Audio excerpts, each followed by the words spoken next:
ان لوگوں کا مسئلہ معاشی مسئلہ ہے. مطلب وہ دیکھتے ہیں جو اور مسائل بھی, لیکن دوسری جو بات ہے اس میں ہمارا اپنا بہت بڑا کردار ہے.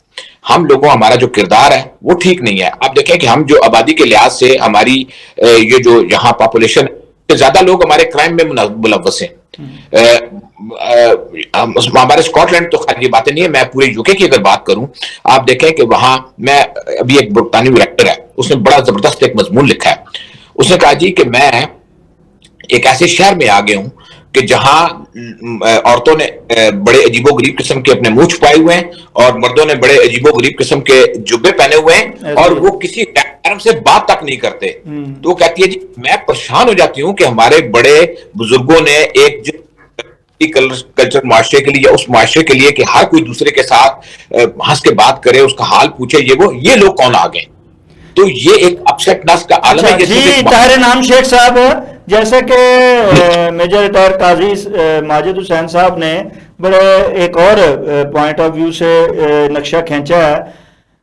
عام طور پہ ہماری پہلی نسل یا دوسری نسل ایسی تھی کہ جس نے جو ہے ان کے قانون کی, ان کی معاشرتی چیزوں کی جو ہے ان کا لحاظ رکھا, قانون کی پابندی کی اور ان کو قبولیت ان کے لیے جو وہ بنے.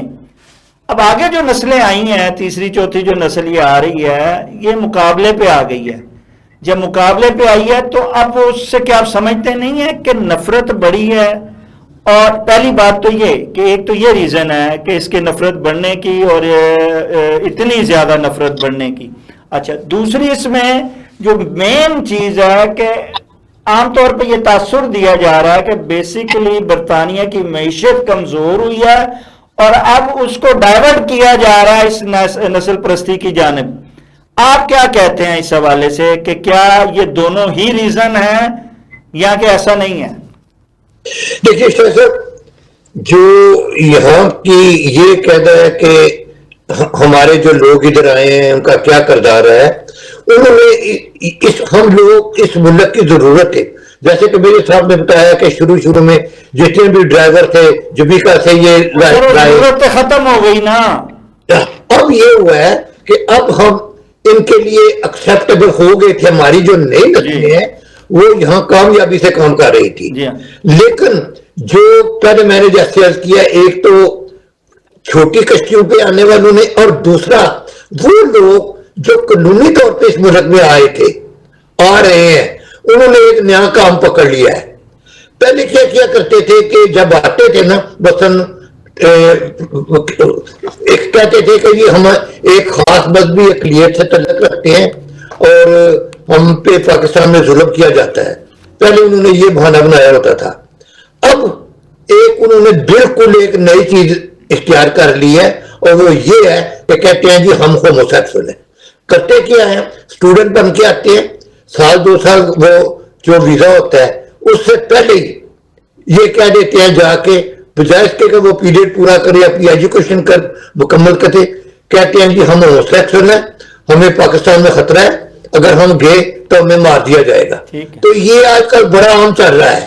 یہ بڑی افسوسناک بات ہے. یہ لوگ اپنے ذاتی فائدے کے لیے اپنے ملک کو بدنام کر رہے ہیں.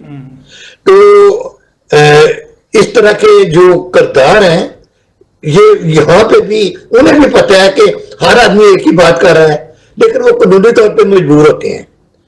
یہ جو جناب قاضی ماجد حسین صاحب, جیسا کہ انہوں نے کہا, اچھا ہم سارا عبود الزام جو ہے وہ غیر قانونی لوگوں کو ٹھہرا رہے ہیں, حالانکہ وہ تو آ کے چھپ چھپا کے کام کرتے ہیں, زیادہ تر وہ سامنے آتے ہی نہیں ہیں, پکڑے جاتے ہیں, یا جب بھی کیس جیسے انہوں نے کہا کیس ہوتے ہیں.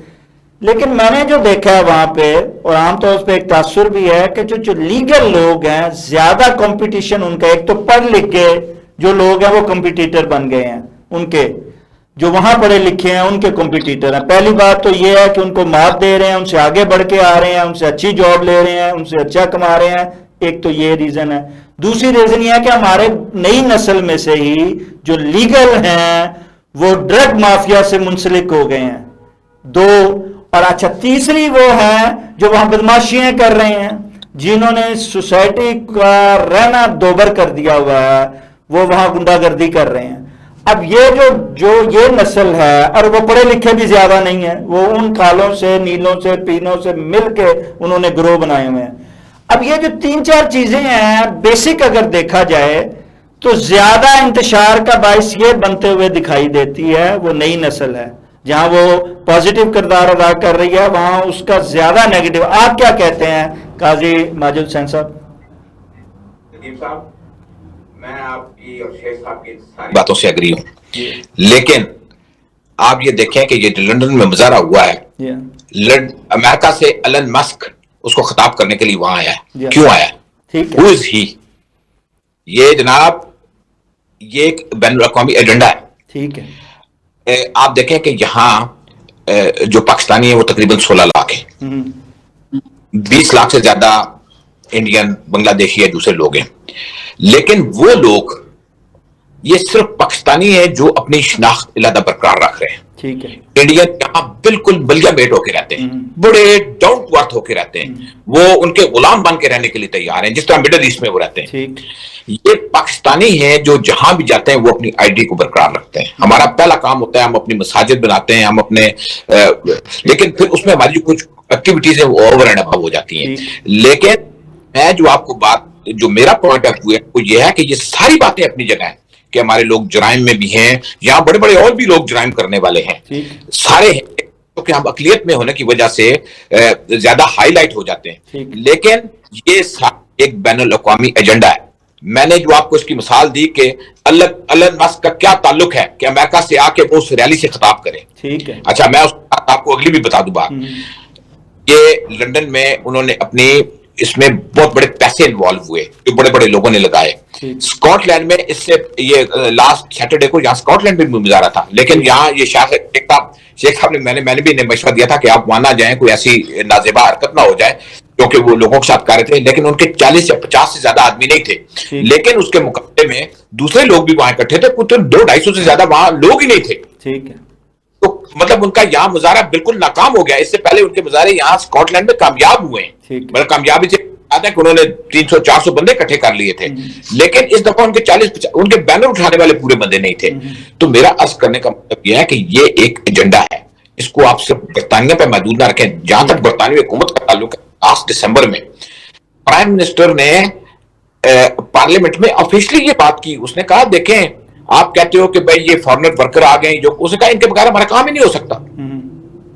انہوں نے کہا جی کہ اگر آپ نے ملک میں چاہتے ہو کہ مطلب کہ بھائی یہ لوگ فارنر نہ آئے تو آپ اپنا کام کریں. انہوں نے اس کے لیے ایک ادارہ بنایا، اس کے لیے فنڈنگ کی. اس نے کہا جی لیکن بیسیکلی اب یہاں جو لوکل کمیونٹی ہے وہ کام ہی نہیں کرنا چاہتی. لیکن جی وہ تو ابھی تو ان کے آورز، یہ شیخ صاحب آپ کو زیادہ بہتر چیز کے بتائیں گے کہ ابھی ایک نیا تجربہ ہو رہا ہے کہ یہاں 5 دن کام بجائے 3 دن کام کا تجربہ ہو رہا ہے. وہ کہہ رہے ہیں کہ 4 دن کرو. اور ابھی اسکاٹ لینڈ ہمیشہ تجربہ گاہ رہا ہے، اس کا پہلا تجربہ اسکاٹ لینڈ میں کیا گیا. تو وہ کہتے ہیں جی کہ اس سے تو بڑی ایفیشنسی بڑھی ہے. ابھی آنے والے دنوں میں یہ پورے یو کے میں وہ نافذ کرنے کے لیے جا رہے ہیں کہ آپ ہفتے میں 4 دن ریسٹ اور 3 دن صرف کام کریں گے، 32 گھنٹے صرف کام ہوگا. طاہر انعام شیخ صاحب وقت کم ہے تو کہ موجود ہے، میں کہہ رہا ہوں سارے ٹاپک پہ بات ہو سکے. جی طاہر انعام صاحب میں یہ پوچھنا چاہ رہا ہوں آپ سے کہ جہاں یہ سارے عوامل ہیں، ایک عوامل اور بھی ہے جس پر ہم کم توجہ دیتے ہیں، وہ یہ ہے کہ یہاں برطانیہ میں بالخصوص ہم پاکستانی سیاست کا بڑا پرچار کرتے ہیں، اور وہاں ہم اس کو بڑا جو ہے نا ہم نے اٹھایا ہوا ہے، پاکستانی سیاست کو دفاتر بنائے ہوئے ہیں، جھنڈے لگا رہے ہیں، احتجاج کر رہے ہیں، استقبال کر رہے ہیں، یہ بڑا کچھ ہو رہا ہے.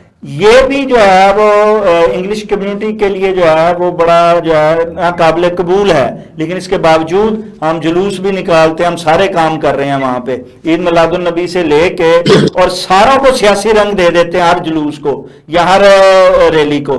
سو یہ جب ہو رہا ہے تو کیا آپ سمجھتے نہیں ہیں کہ اس سیاسی انتشار نے بھی نسل پرستی کو ہوا دینے میں اپنا ایک جو کردار ہے، جیسے دوسری چیزوں کا ہے جس پہ آپ اور قاضی ماجد حسین صاحب نے واضح طور پہ نشاندہی کی ہے، کیا یہ بھی ایک عوامل اس میں شامل نہیں ہے؟ جواب دینے سے پہلے میں اس سے پہلے جو بحث چل رہی تھی یہ ریسزم کے متعلق، اس میں ایک بات عرض کروں گا کہ جب لندن میں مظاہرہ ہوا تو میں بہت زیادہ پریشان ہو گیا تھا. ٹھیک ہے کہ شاید ہمارے لیے کوئی بڑا برا وقت آنے والا ہے. لیکن یہ جو اسکاٹ لینڈ میں مظاہرہ ہوا ہے اس میں خیال تھا کہ اس میں ہزاروں لوگ ہوں گے ان کی طرف سے جو اینٹی امیگرینٹس ہیں، لیکن اللہ کا شکر ہے کہ وہاں بہت ہی کم لوگ آئے. اس کا مطلب ہے کہ صورتحال جو ہے لندن میں تو شاید انہوں نے پلان کر کے اتنا بڑا کام کیا تھا، تو ہمارے لیے اتنی خطرناک نہیں ہے جتنی کہ لندن کے مظاہرے کے بعد ہم سوچ رہے تھے. تو دعا کریں ہمارا میرا جو یہ کہنا ہے یہ صحیح ثابت ہو کہ یہ معاملات ابھی تک طاہر انعام صاحب یہ صورتحال تو جاری ہے، جیسے کہ قاضی ماجد حسین صاحب نے کہا ہے کہ ابھی حکومت جو ہے وہ پازیٹیو کردار ادا کر رہی ہے، وہ ابھی تک ان کی آواز کو صحیح طرح سن نہیں رہی ہے جو کہ احتجاجی مظاہرین ہیں، نہ ان کی طرف دیکھ رہی ہے، بلکہ وہ اوورسیز کمیونٹی کو سپورٹ کر رہی ہے اور وہ کوشش کر رہی ہے کہ انتشاری ٹولے چاہے وہ کوئی بھی ہو اس کو روکا جائے، اور یہ جو اوورسیز ہیں ان کو فل فیور دی جا رہی ہے. لیکن اس میں ہمیں بھی تو اپنے کردار کو درست کرنا پڑے گا، ہمیں بھی تو اپنی خامیوں کو دور کریں گے تو ہی موقع نہیں نا دوسری قوموں کو ملے گا. جی دیکھیں، نسل بڑھانے میں ایک چیز نے بڑا کردار ادا کیا ہے. جو رائٹ ونگ کا میڈیا ہے نا، اس نے کہا کہ یہ جو پاکستانی ہے یہ بچوں کی چھوٹی بچیوں کی گرومنگ کرتے ہیں. تو حالانکہ یہ ان کی تعداد صرف 13% تھی اس جرم میں، 87% گورے تھے، لیکن انہوں نے پاکستانی کو ٹارگٹ کیا. تو اس طرح کی کچھ چیزیں ہیں جن کی وجہ سے ہمارا ایک بڑا منفی تاثر بھی ہو رہا تھا. اور میں اس سلسلے میں اپنی کمیونٹی کو ڈیفینڈ نہیں کروں گا. میں سمجھتا ہوں کہ یہ ان کی غلطی ہے، یہ ان کے پیرنٹس کی غلطی ہے جو ڈرگز میں ہیں ہمارے بچے، جو اس طرح کے غلط کاموں میں ہیں، جو یہ جیسے ابھی میں نے کہا کہ چائلڈ گرومنگ میں ہے. یہ قطعی طور پہ نہیں ہونا چاہیے اور پیرنٹس کو اس پر پوری توجہ دینی چاہیے، کمیونٹی لیڈرز کو توجہ دینا چاہیے، حکومت کو توجہ دینی چاہیے کہ یہ بچے اس طرف کیوں آئے ہیں. تو دوسرا جناب میجر صاحب، کیا آپ سمجھتے ہیں کہ واقعی اس میں کمیونٹی کا کردار ہے کہ Pakistani community, Pakistan councillor, Pakistan M P S جو ہیں وہ سیاسی طور پر اور بالخصوص علماء کرام مذہبی طور پر اس چیز کا سدباب کر سکتے ہیں اور وہ اس جو بھی سازش ہے، ایجنڈا ہے، اس کو بہتر طور پر ناکام بنا سکتے ہیں؟ آپ کیا کہتے ہیں؟ میں اگر آپ کو اس کا حل بتاؤں تو وہی حل ہوگا. جی فرمائیے. ہم جو وہ صرف میڈیا میں کر رہے ہیں، یہ جو کچھ بھی یو کے میں ہو رہا ہے یہ ان کا میڈیا کر رہا ہے، یہ ان کے اخبار. اور ہماری بدقسمتی یہ ہے کہ ہم مسلمان پاکستانی اور مسلمان پوری دنیا کے، ہم جس سلسلے میں سب سے پیچھے ہیں وہ میڈیا ہے. میں آپ کو بتاؤں یہاں ایک چھوٹا سا واقعہ ہو تو جناب بی بی سی آسٹریلیا سے لے کے پورے مطلب کہ یورپ کے ملکوں کے اور وہ انٹلیکچوئل وہاں بٹھا لیتے ہیں.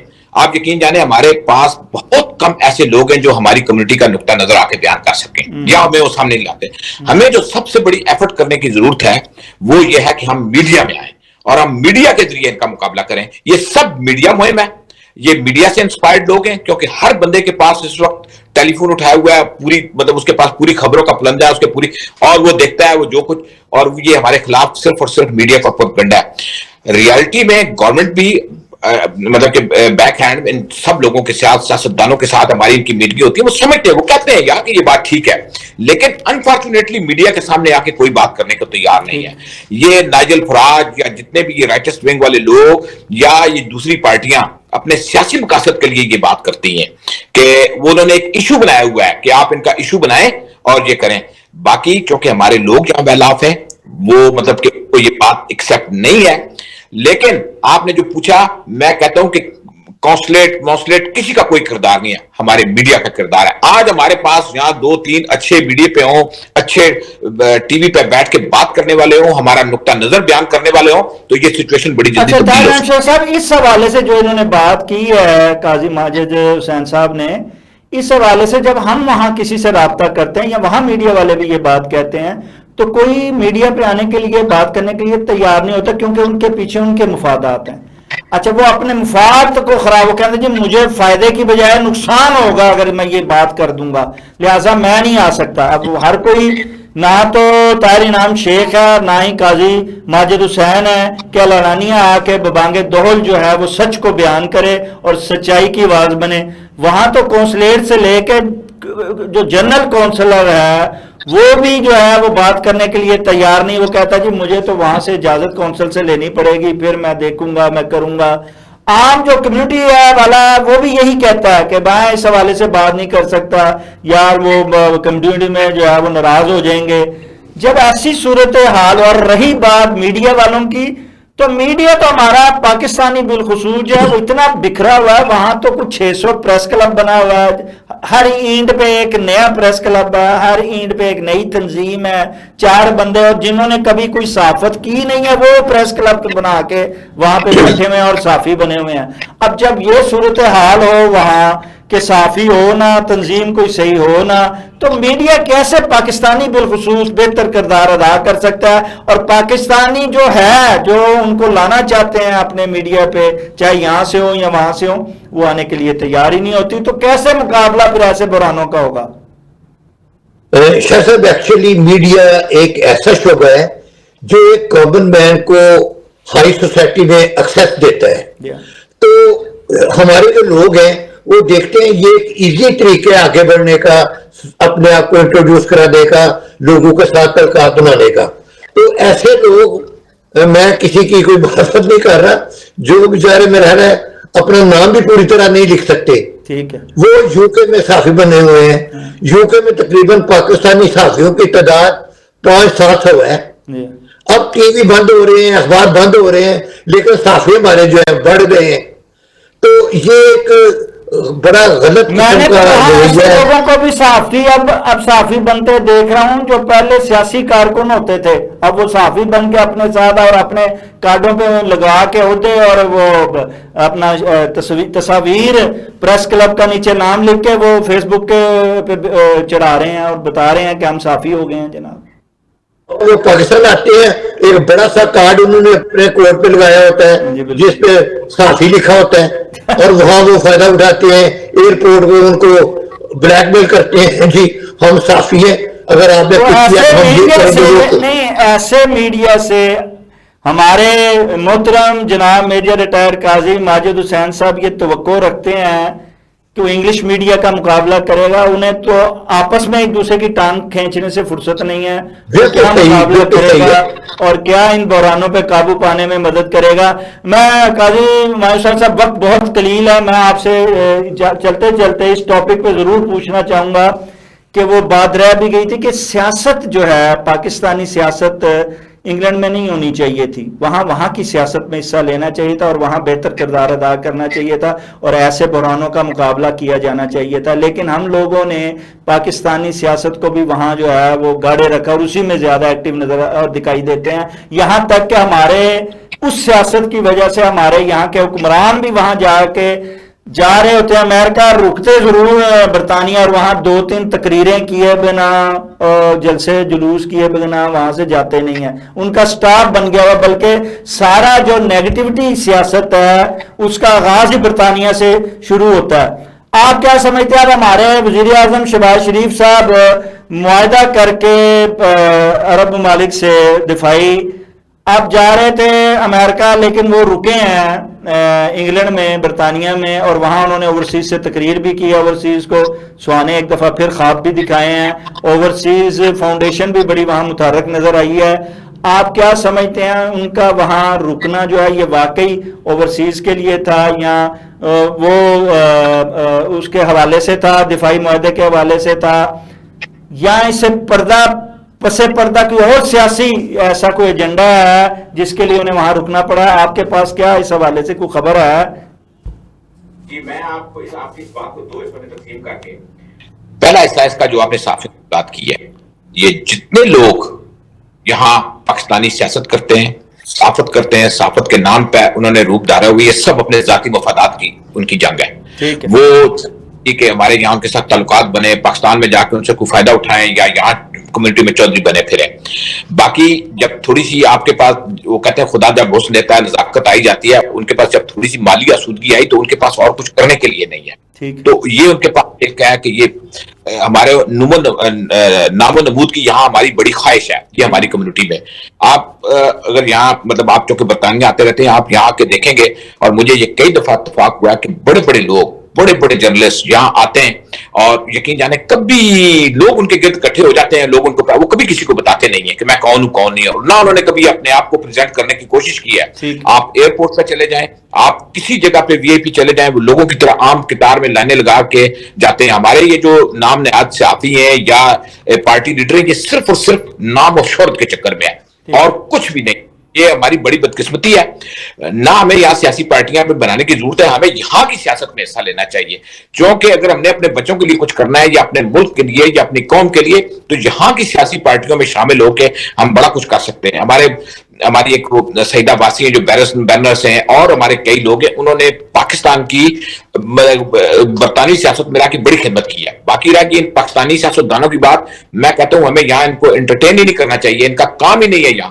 لیکن آپ دیکھیں کہ ان کے مفادات ہیں یہاں, یہ سارے مفادات کی جنگ ہے. جب یہ آتے ہیں یہ لوگ رہتے ہیں, میں آپ کو شریف فیملی کا بتاؤں, یہ تو مطلب کہ یہ میں کوئی ذاتی اناج سے بات نہیں کر رہا ہوں, یہ یہاں کچھ لوگ جو انہوں نے لیڈر بنائے ہوئے ہیں, وہاں ان کی پیزا شاپوں سے ان کو ہوٹلوں سے کھاتے تھے, اور انہوں نے کبھی ان کو پیسے ہی نہیں دیے تھے, تو ان کو بعد میں لیڈر بنا دیا, ان کے رشتہ داروں کو پاکستان میں سینیٹر بنا دیا, یہ وہ. تو یہ سب مفادات کے لیے ہیں, یہ کوئی پاکستان کے ساتھ سنسیئر نہیں ہے, یہ ملک کے ساتھ سنسیئر نہیں, یہ اپنے ہمارے پاکستانی حکمران بھی ہم یہاں بیٹھ کے دیکھتے ہیں. شہباز شریف کا برطانیہ رکنا, اوورسیز فاؤنڈیشن یا اوورسیز سے خطاب کرنا, اور اس کے خطاب میں جہاں وہ اندر خطاب کر رہے تھے, باہر جو ہے ایک انتشار کی کیفیت تھی, وہاں ان کے خلاف احتجاج ہو رہا تھا. یہ کیا اس کے پس پردہ کیا ایجنڈا, آپ کیا کہتے ہیں؟ فاؤنڈیشن کی بات کی ہے, مجھے یہ بتائیں کہ کوئی بھی ایک بڑا کام, یہ ویسے تو یہ بہت ساری باتیں کر سکتے ہیں سر, پاکستان کی بیوروکریسی کا حال یہ ہے کہ وہاں مطلب کہ کئی باتیں بڑے بڑے لوگ کرتے ہیں تو وہ اس پہ عمل درآمد ہی نہیں کرتے. تو یہ جو کچھ بھی کہتے ہیں یہ بہت کم مطلب کہ اس پہ عمل درآمد ہوتا ہے. یہ صرف اپنے ناموں کے چکر میں, اور چونکہ وہ حکمرانوں کو یہ باتیں سوٹ دیتی ہیں, وہ ان کو کہتے ہیں یہ بنا لو, پلیٹ فارم بنا لو, ہم ہمارا نام کرو, یہ آپس میں مفادات کی جنگ ہے. یہ اپنا چودھری یہاں جو اوورسیز پاکستانیوں نے عہدے بڑے بڑے لیے ہوئے ہیں اوورسیز فاؤنڈیشن کے نام سے, وہ کس لیے ہیں؟ یہ اوورسیز کی خدمت کے لیے نہیں لیے, ذاتی کاموں کے چکر ہیں. ٹھیک ہے, سب مفادات کی دوڑ ہے. جی طاہر انعام شیخ صاحب, وہ کہتے ہیں جی قاضی ماجد حسین صاحب کہ یہ اوورسیز فاؤنڈیشن ہو, یہ پولیٹیکل سیاسی پاکستانی کلچر ہو, یہ سب مفادات کی گیم ہے.